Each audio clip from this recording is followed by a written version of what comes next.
Morning, everybody. It is Wednesday, May 4th. It's been a hell of a morning here. I'm having sprinkler work done in my backyard, and I've got these guys out there just digging everything up. The dogs are going completely berserk. I can't let them in the backyard because there's workers back there, so I took them out for a walk so they could poop and pee, and then they had breakfast, and I'm going to do my video. I just finished a cameo, and I'm going to do my video now, and then I got sent two more songs to do for people to put bass parts on. And then I'm going to prep for the clubhouse this afternoon. So I got a full dance card today, but I like it that way. I'm gonna visit a dear friend of mine today. I contacted him yesterday just to double check on some things. And his name is Jim Wilson. Jim is a really fantastic pianist. And I've gotten to know Jim over the years. He's also one of the most accomplished piano tuners in Los Angeles. He does all the studio work here. There's been a few, like Keith Albright and a few different people that have been the go-to guys for tuning pianos, and Jim is one of them. But I was looking up on his website here, and it's really interesting. I mean, he's been playing since he was a little kid, and it's got a very long history about him. And it's worth reading. I mean, he's had a pretty fascinating career, but I was noticing a couple of things here where I'll just read a little bit. It says, Jim began his recording career in 1997 when his best friend died suddenly. That was a life-changing event that made me realize that you never know when you're going to be called, so you better be proud of what you've done and the legacy you're leaving behind. He helped develop a revolutionary MIDI adapter for the acoustic piano, which for the first time allowed this age-old instrument to interact with computers and synthesizers. He developed a top-flight reputation teaching the use of MIDI piano to upper-echelon pop musicians such as Paul McCartney, Elton John, Bruce Springsteen, Billy Joel, Jackson Browne, Burt Bacharach, and Carole King, and many, many more. Whenever Jim played his own music for them while sitting at their pianos, they encouraged him to pursue his own musical dreams. As a piano technician, Jim also collaborated with Spectrasonics, a leading innovator in the world-class award-winning virtual instrument software plugins, on the release of Keyscape. Keyscape is a virtual instrument that features the largest selection of unique collector keyboards in the world, including Jim's personal customized Yamaha C7. The library piano is endorsed by artists like Herbie Hancock and Corey Henry of Snarky Puppy, who called it the best piano sample. 10 years in the making, the library was released in September 2016. The piano heard on the Hard Times track is in fact a virtual instrument with representing Jim's personal piano. Sorry. Let's see what we got. I mean, there's a whole bunch of stuff in here. One of the people he's worked with for a long time and has collaborated with is the wonderful Stephen Bishop.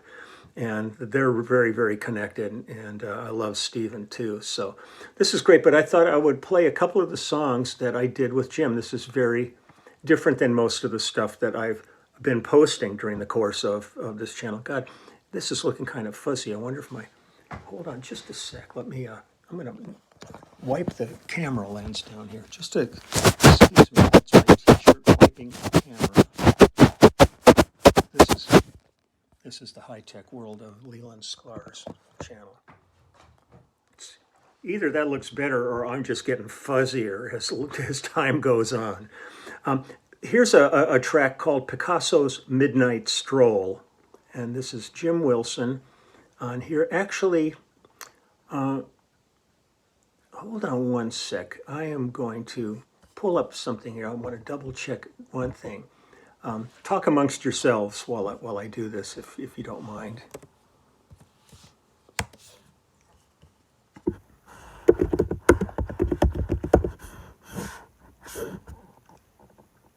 Okay.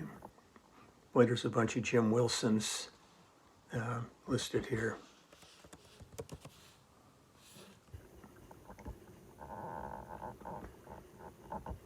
I think this appears to be Jim right here. Hold on.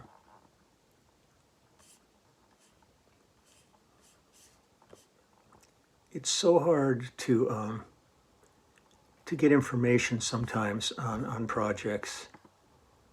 So I'm gonna.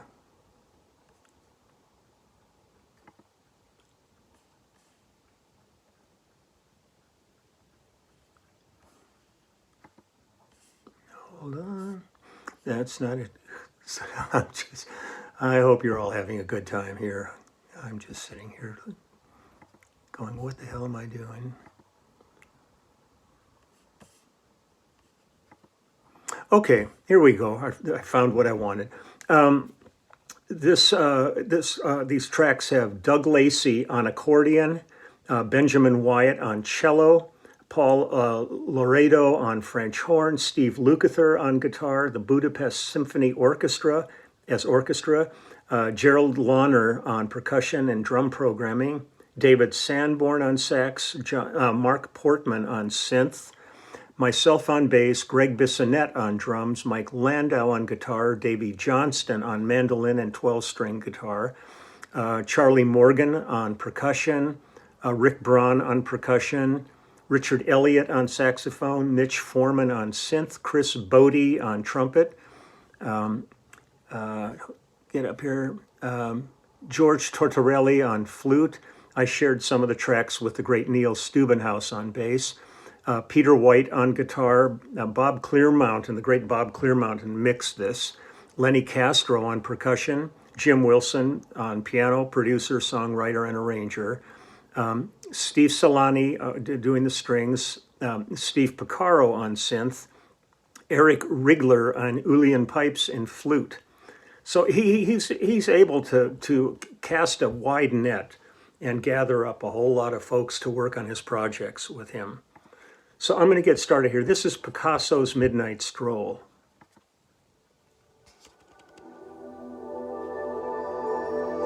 This great headphone music, if you have good headphones.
paints a beautiful picture with his writing and his playing and everything.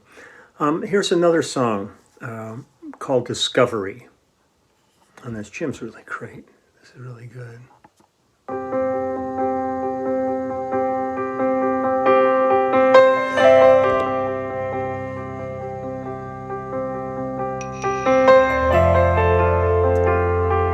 I'm using Frankenstein on all these tracks.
That was, I think, Chris Bodie on trumpet on that one. Here's one last song. And there's a bunch of great stuff. I highly recommend this album. And this is the title track to the album called Cape of Good Hope. So it's Jim Wilson's Cape of Good Hope. I'm trying to remember when we recorded this. Let me see if there's a... I don't see a date on this, though. Doesn't matter, it's timeless. Okay, here we go, Cape of Good Hope.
Jim Wilson, Cape of Good Hope. I checked, and we recorded this in 2001. But I heartily recommend checking out the whole album on this. And he has other albums too. He's really very so good. And I just wanted to darken things down a little bit emotionally while I listen to it. I'm back to reality now, so here I am. Oh, there you are. I see you now. And also go to his website and read his bio on there. He's had an interesting career, and all the musicians, everybody sort of thinks about so many people like, oh yeah, they just came on the scene. You go, no, they've been at it for like 25 years or 30 years before they get any recognition. You never know. So it's always fun to me to check on people's histories and see what got them to where they're at. And I think it's empowering to a lot of people that maybe are getting frustrated. They're starting out in the business, and things aren't going like bam, bam for them. So they're getting frustrated. And then you go and you look at some of the people who you respect and admire, and you realize they went through the same stuff. So it allows you to be a little more tenacious in your outlook as to what the future can hold. So Jim Wilson, and I've got lots of work to do here before the clubhouse, but I'm going to try to take care of it all so I can go into that without thinking about anything else. And then after the clubhouse, I'll work on Lyle tonight. Now that's the cutoff point. If anybody doesn't want to hear me talk about the things that are really important to me, I'll see you later at this point. But I'm so unbelievably following, the Supreme Court and what's going on, and I'm so thrilled that, they're all screaming and whining about this piece of legislation being leaked out in advance. I think it's great that everybody's aware of what these people are doing right now and gives them a chance to really voice their opinion and prepare for it. They hate that it was leaked because they're doing all this stuff behind closed doors, and they know it's wrong, but they're doing it because that's the way they are. They're under pressure when we've got now this right-wing majority sitting on the bench who it's supposed to be impartial, and these people are far from impartial. And they lied during their confirmation saying they wouldn't touch this, and there they are doing it.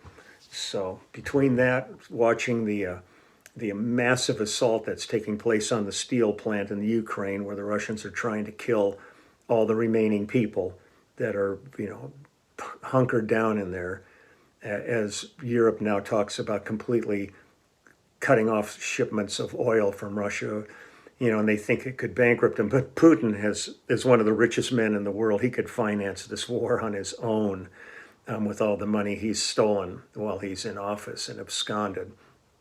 So, my heart's out with the Ukrainians.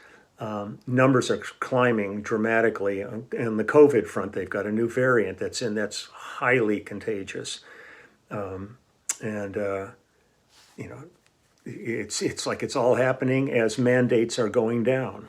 It's like what could possibly go wrong? Not getting shots and not wearing masks, and getting into large crowds. So it's all unbelievable. I just sit here and just kind of shake my head. I'm at the tail end of things in my life, but I think about my niece and nephew and their children, their little kids and stuff, and just thinking about the world that they're going to be looking at for a long time to come. And there's some pretty amazing, great things, and there's also some really horrendous stuff that's coming down the pike, because if Supreme Court gets away with this one, then God knows what lies ahead for basic human rights, because they really don't care about that. They're kowtowing to the people pulling their strings, and they're pretty spineless and have no backbone whatsoever to stand up and do the right thing. That's it. Okay, that's it for me. I need to purge every day. People say, man, you're going to give yourself a heart attack the way you go at this stuff. I go, no, I'll give myself a heart attack if I hold it in. I think it's imperative to get it out. And I know a lot of people disagree with me, and that's fine. That's the world we live in. That's democracy. We're all free to think as we do, and you're free to express yourself. Only thing that ever bugs me is when people come on and they start attacking rather than trying to have a conversation. And because I've many times, like on my Facebook thing, which has always been an amazing disaster, they always throw me in jail on Facebook. But I've asked people lots of times, I said, you don't have to agree with me, just tell me your side of it, and I'd like to be educated. And then after they've attacked me, they don't say anything anymore, they're gone. So that's that. Enough talking. I was just so mellow with Jim. I suddenly get myself wound up. That's for the clubhouse. I'll get all wound up and go crazy on the clubhouse. Maybe do some interpretive dancing for you or something like that. We'll see. Surprise, surprise. So take good care. My best wishes to everybody out there. I'll be back tomorrow. But all you clubhouse maniacs at the Peanut Gallery, I'll see you guys in a few hours. So till then, take care. Bye-bye.